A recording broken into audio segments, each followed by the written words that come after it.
My name is Liz Chilsen, and I'm the FlexSpace Gallery Director at Riverside Arts Center. And we're here today with Andrei Rabodzeenko, who recently had a show in the FlexSpace. His show was in January of 2020, and even though this is now April, which is not very long, much later than that, it seems like we're in a different time. And so since there's a lot of art experiences going online, I thought it would be interesting to just check in with Andrei and see what he's up to and talk about art. So here we are with Andrei Rabodzeenko. Yeah. This is my studio and my setup for painting. I'm doing now still lifes. You see, I have this setup for I can paint or work on several still lifes at the same time, like four, maybe like 1, 2, 3, 4. So I can show you my collection of like jars and I kind of collected them over time with in thrift stores and antique shops and stuff, like places like that. So this is that's what I'm working on now. I mean, this is a finished painting, one of the, and this is another.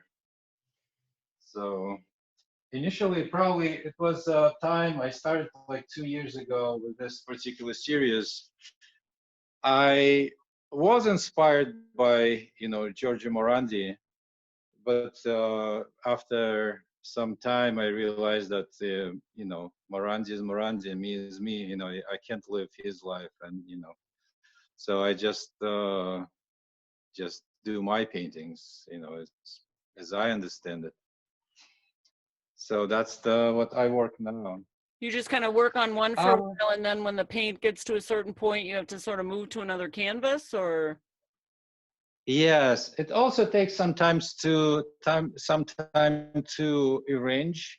Sometimes I spend like a couple of days just to arrange objects for a still life, because I have to move them and see the relationship.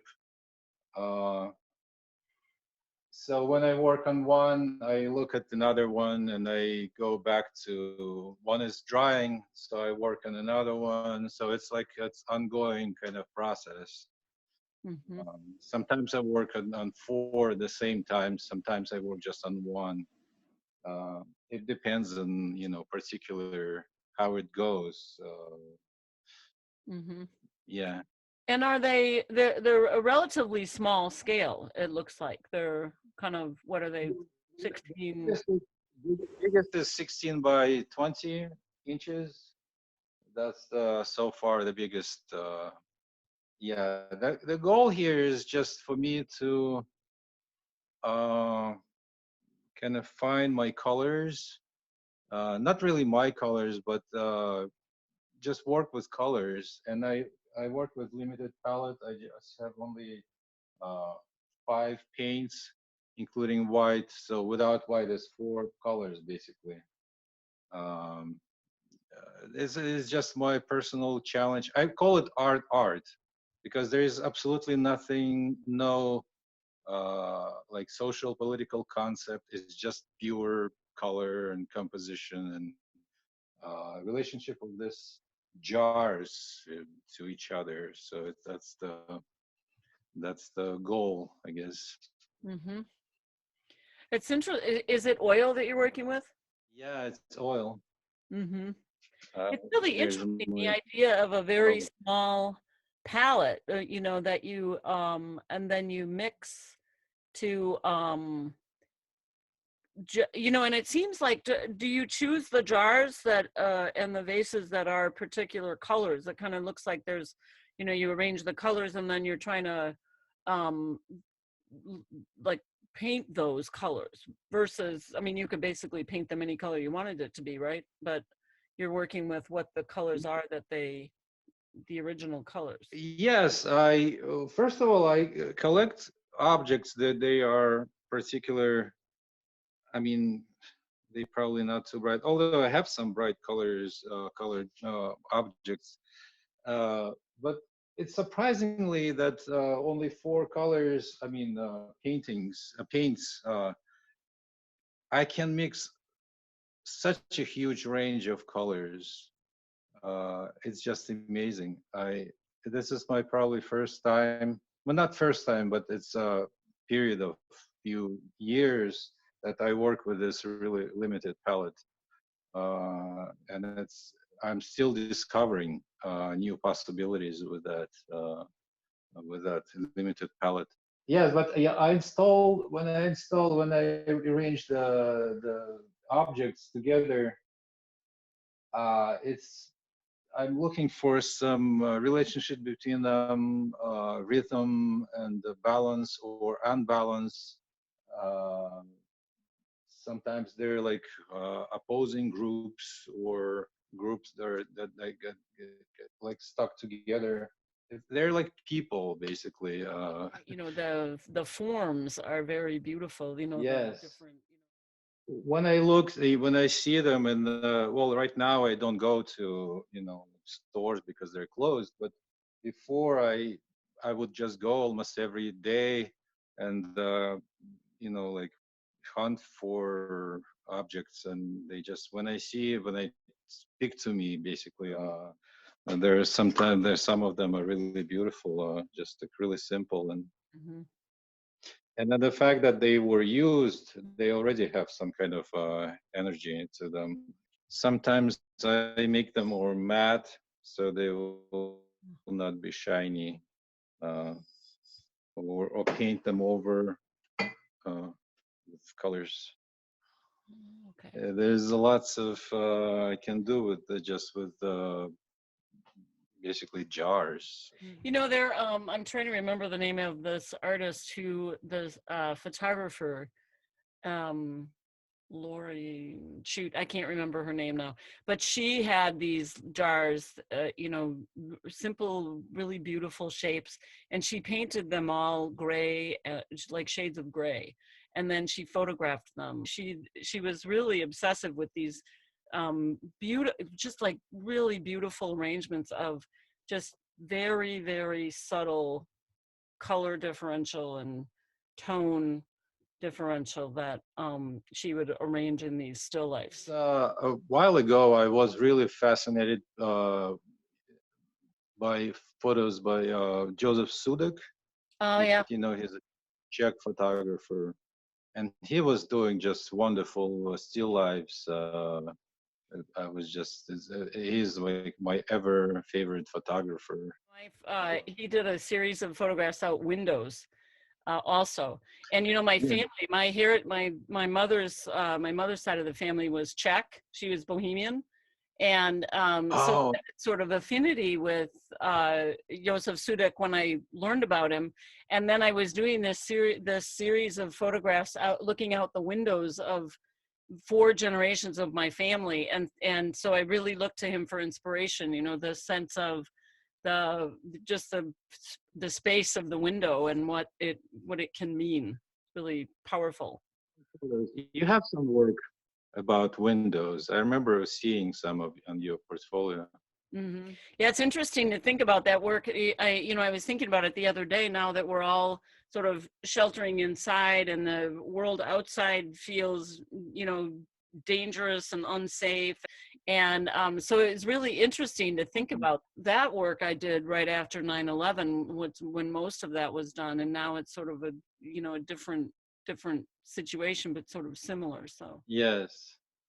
Although this is kind of because I've been working on this still lives for some time. It's kind of it doesn't really change anything for me because I come to my studio and I'm by myself here.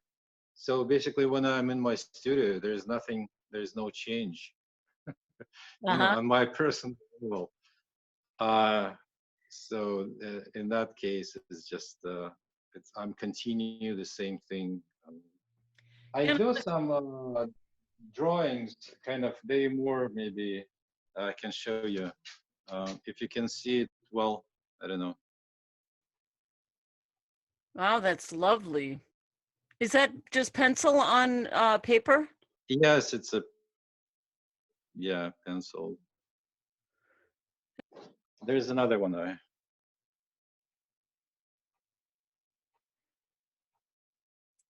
So are these new since your show? Just very recent. Yeah. There's another more kind of. Wow, they're much more finished or specific in a way. The drawings that were in the show in the FlexSpace were, I don't know, embedded within the line. There were a lot of lines and they kind of burst forth from them. More kind of impressionistic maybe, and this is more precise in a way, but also I play with that maybe in both, in those and this kind of objects emerge from out of like ether, out of nothing. Mm-hmm. They emerge into something very material, and then again get dissolved into nothing. So that's I play with that kind of feeling, I guess. Mm-hmm. Also, I can show you a couple of paintings. Those are small paintings.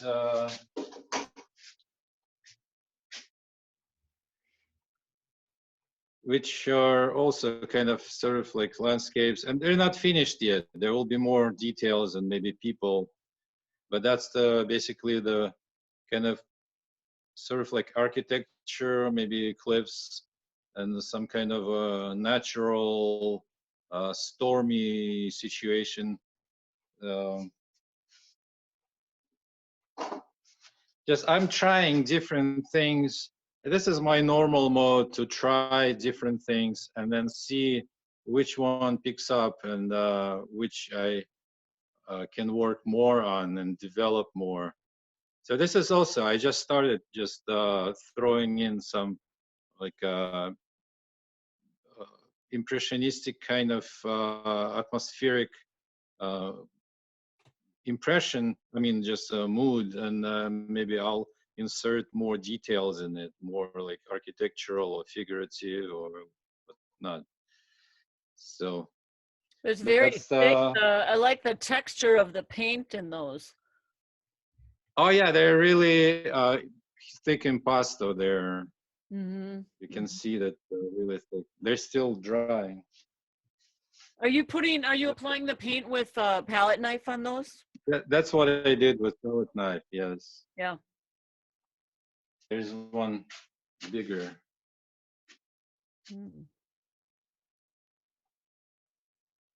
So what I'm trying to do, I'm throwing in some.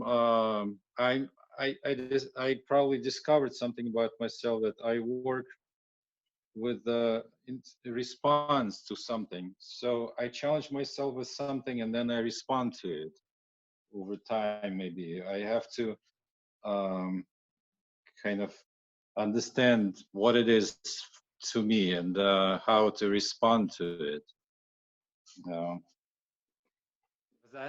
There's a lot of energy in the, even in those, in their unfinished state. They have a real sense of, especially the last one, I have this feeling of real energy. I love the, the red in that one, I think has kind of adds a sense. And it makes me think about your drawings, because your drawings were really about this kind of, you were kind of trying to follow an energy to record that onto the page. Yes, I think that's what I want to create, that kind of very energy rich environment, like a storm, like some kind of even maybe natural disaster, or maybe like this time like we live now in. I mean, it's not storm, but it's still a natural disaster. So it's like and what we're just small people.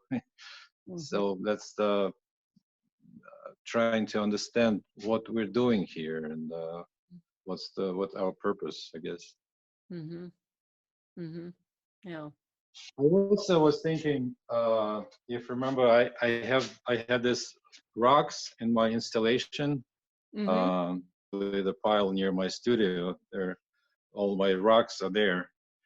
But I was thinking about, we were kind of encouraging people to draw on them.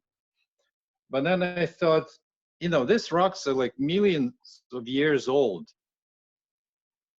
So in that respect, I was thinking, when you think about this object is like millions years old, and it will be still.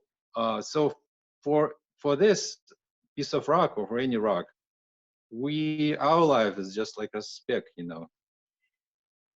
So in order to, you know, if you decide to draw something in it, you have to understand that the the magnitude of reality of time, and maybe like think about being respectful to this thing. I mean, this thing is so old. Can you really draw on it? I mean, I understand like prehistoric people drew because they're like children. You know, you forgive children for doing something. But as a conscious people, can we do this? I mean, we have to have really serious reason to draw something on a piece of rock like that. You see, because it's yeah, I mean, it's and the same thing goes towards any materials of like painting or drawing. If we draw on a wooden panel or canvas or paper, paper is made of trees. So some trees were cut, you know, for to make that paper. So you really have to have some good reasons to draw on it on that piece of paper and not be wasteful over it, you know. And I think that artists, I mean, at least I have that kind of feeling of responsibility of, you know, if you do something on the wasting, you know, materials, you better have good reasons to do it. They're just, you know, small segment in the big flow of time, like millions of years. Yeah, I was thinking about that the other day. I was thinking about actually the mark making, you know, and making a mark on the rock. Those when you had those stones in the gallery, I was like, oh, this is so great, you know. And I came in and I picked up a piece of chalk or asked, so what would I draw? Like, what will I do with? Right. And it was, you know, surprisingly intimidating. Exactly. Yeah. It is intimidating. Right. Yeah. And at the same time, I think that as artists, we have this sort of responsibility to go ahead and do that because it's the form of expression that we're given, and Right. it's our contribution to, you know, like the course of human history. You know, I mean, it's in our own small way. We make our mark and we share our expression, and hopefully Right. provide some kind of inspiration or solace or, you know, that sort of thing to the people who experience our work. Probably should be a balance between this and that, right? Mm-hmm. Yeah. Yeah. I think making art is about balance. Yeah. Mm-hmm. So that was, and actually, what was also interesting, I tried to preserve. I mean, there were some drawings on all rocks, and when I brought it home, I put it, you know, outside, and there was a rain, and there's some images were still there, but after some few rains, now they're all clean now. It's Uh-huh. so amazing. The rocks, they're just clean again. So it's amazing. Just And it this. makes me think of all the sidewalk chalk drawings that kids are doing all over the neighborhoods now, you know, that, and they're so beautiful when they, you know, when they're there and then they get rained on and they sort of blend together, and they have there's a real loveliness about them in all their stages. And then the sidewalk, you know, the canvas is washed clean and they can make more, you know, get out there and do more work. So it's really a lovely expression. Absolutely, I agree with you. I also, when I go for a walk, I try to not to step on them because I think, wow, this is nice drawings. Yeah, some of them are really beautiful. Yeah. Yeah. Interesting time. No, of course it's horrible because it's so many people die and get sick, and I hope we will go through it with less losses and learn something from it. Hmm. Hmm. Yeah, that's my hope also. I think it's really an interesting, a friend of mine right at the start of this mentioned, that this is an experience that's really requiring altruism of because we do something, we make a sacrifice in our own life for the good of the the whole. And I think that's a really interesting, reality that we are needing to do that. And someone was saying, well, it's motivated by fear, but I'm not exactly sure that it's only fear that motivates it. I think really it is this sense that this is what's good for everyone. Oh no, of course, yes. We still feel people around us, and yeah, of course, it's wonderful that we have this technology now. We can communicate with family and friends, and between countries. Yeah. We can call and see each other. This is great. Yeah. Yeah. Yeah. Um, The pain of it is a little lessened because we can be more connected. um more, in some ways I'm more connected now to people than I was before we had all of this, because people are reaching out more. There's right. Yes. more opportunities and phone calls and video chats and stuff like that. So Yes, it is. just another question that just comes to mind about your still life work, and that is, you mentioned you were doing those. You had started the series a while ago, or you've done this before, and you kind of returning to this. Yes, I started like about 2, 3 years ago, and that was also when I started, and then I had some period of breaking from it, and then I came back and I did like maybe full year of like work, uh, and then I stopped again. It's it has some kind of magnetism. It just attracts me in some strange way. You think like what still lives there, so kind of simple, visibly, but there's something in them. There's so many possibilities I can do with them. That's color-wise, as a painter, it just satisfy my uh, sense of color, sense of composition. As I said, it's a art, kind of Hmm. painting. That's the essence of painting, I guess. Hmm. About 60 of them, probably. Oh wow, okay. Probably. And are they mostly in this kind of easel, smallish size? Maybe I'll do some couple of bigger. I don't know. So far, I didn't feel a need to do bigger. It's enough challenge for me, just this size. Hmm.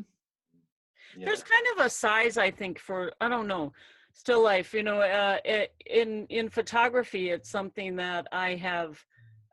It's a I guess it's called a genre, or an area of work that I haven't really explored, and I find it super challenging. To make an image that is really just about form and light, and and and so it is really intriguing. It's something that it's just an idea. I'm drawn to that idea of exploring that, and I think it does tend to be on a smaller scale. It's a tabletop. It's I don't know, it would be, I think, maybe interesting to make gigantic still lifes, but there's something about them being, this size. Yes. No, I can imagine them also being huge, but that will be a different probably effect. What Hmm. I like about this size is just it's really human, really accessible. Hmm. It's size to objects themselves. They're just, and also you come close enough to the painting as opposed to seeing big painting from a big distance. So are they, in terms of the texture, is it a very, I mean, are you using that kind of really thick texture, or are they more smooth? Some of them, especially the latest one, I explore like really thick impasto, Mm-hmm. And it's actually, I would like to kind of, that impasto kind of flattens the image, and like a shadow. Traditionally, let's say like in traditional painting, uh, lights tend to be painted with a thick impasto and shadows more in thinner layers. But I explored painting that way, like that shadow becomes as an object itself. So it's like if a jar has like dark and light and dark become different actually objects.